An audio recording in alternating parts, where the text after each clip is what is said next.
My name is Fenton, and it's a pleasure to be here with you today.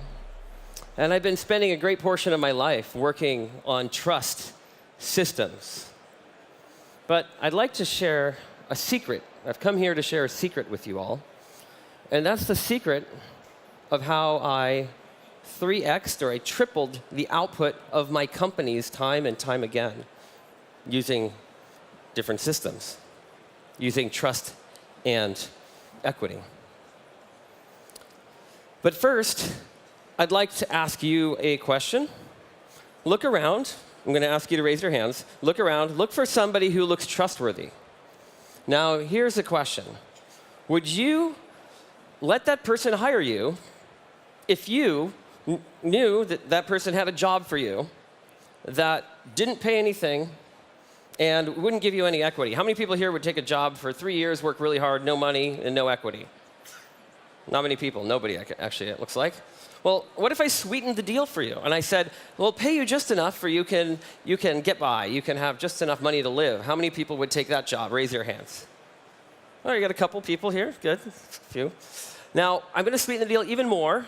What if I told you that we're going to give you some equity now, but the only problem is this equity comes in the form of a stack of documents this thick, and you don't know what it says, and you're not sure if you'll ever really get the equity. How many people want that deal? Even fewer people want that deal?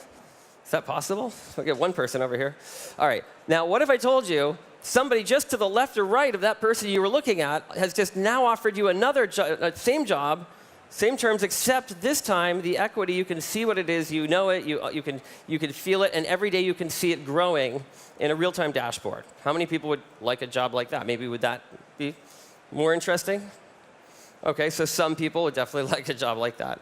So this is the kind of question that I've been working on. But first, all right, so now we're going to tell you the secret. The secret to getting to 3xing your company or getting people to really kick ass and work really hard together, the secret is cooperation. You need people to be able to cooperate together. You need them to feel trust. They need to feel trust within their teams. And then they also need to feel aligned. What does aligned mean? Aligned means that our futures are aligned. We're going in the same track so that down the road, if there's a payoff, we're going to be there together. Oops. So what is trust? Trust is many things to many people. You ask 20 people, trust means 20 different things. Is it how much do you care about my needs, or is it can I predict who you are?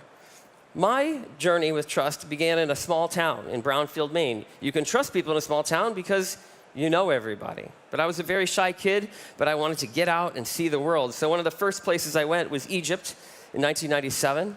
Then I decided to trust some strangers, and I trusted a local taxi driver who took me around and then took me home to meet his family.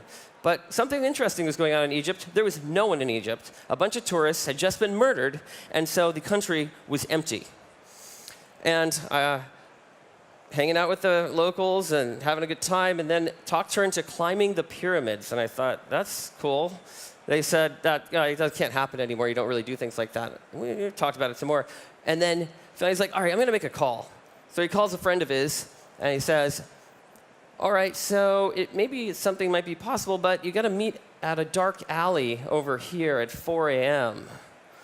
I was like, oh, that's a live and die opportunity if I've ever heard one. Should I go and have the experience of my lifetime? Or should I go and maybe that's the last thing I remember?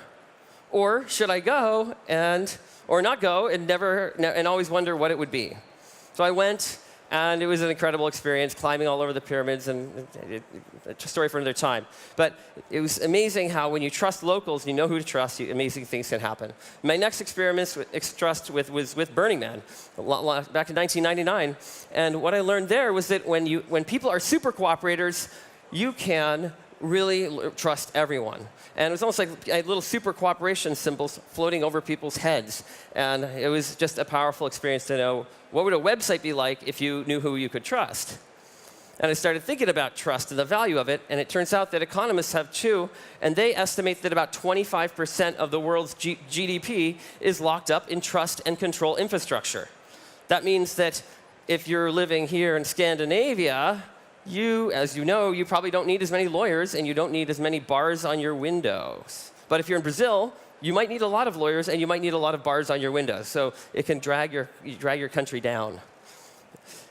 So a couple of years later, another experience, went to Iceland. And in Iceland, I sent, like what any good internet entrepreneur would do, is I said, hey, I want to stay on your couch. So I spammed 1,500 university students by hacking into the University of Iceland student directory and said, hey, Bjork, can I stay on your couch? And I had between 50 and 100 people said yes.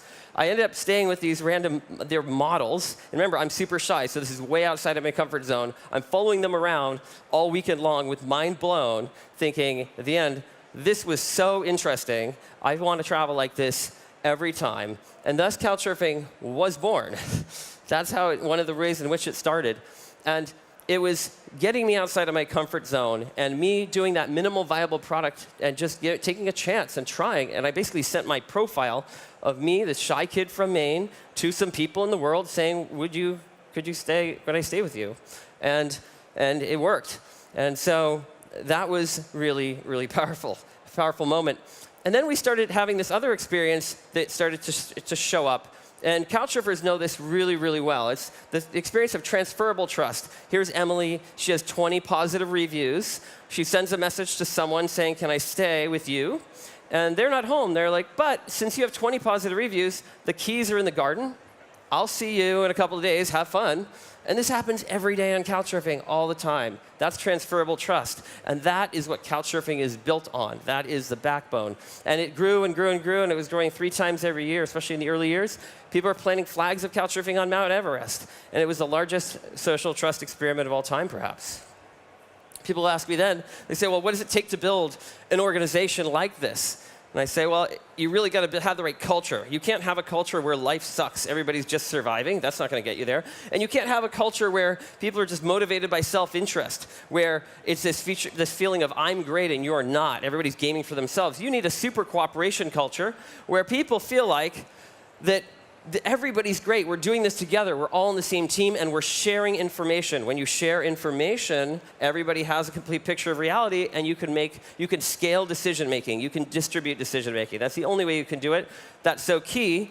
But that's the macro. What if you drill down a little bit and you get into the team level? What do you need at the team level to really kick ass? Well, you've got to have givers. Givers are your key. Givers, if they're all giving and working together and giving, well, good things are going to happen. You're going to 3x your output. But if you have any number of takers, that's not going to happen. Everything's going to fall apart. Everything's going to kind of come crashing down a bit. And matchers work well too. But the goal is you want everybody to act like givers. But depends. It depends on, do they feel aligned? Do they feel trust? Do they feel a lot of things?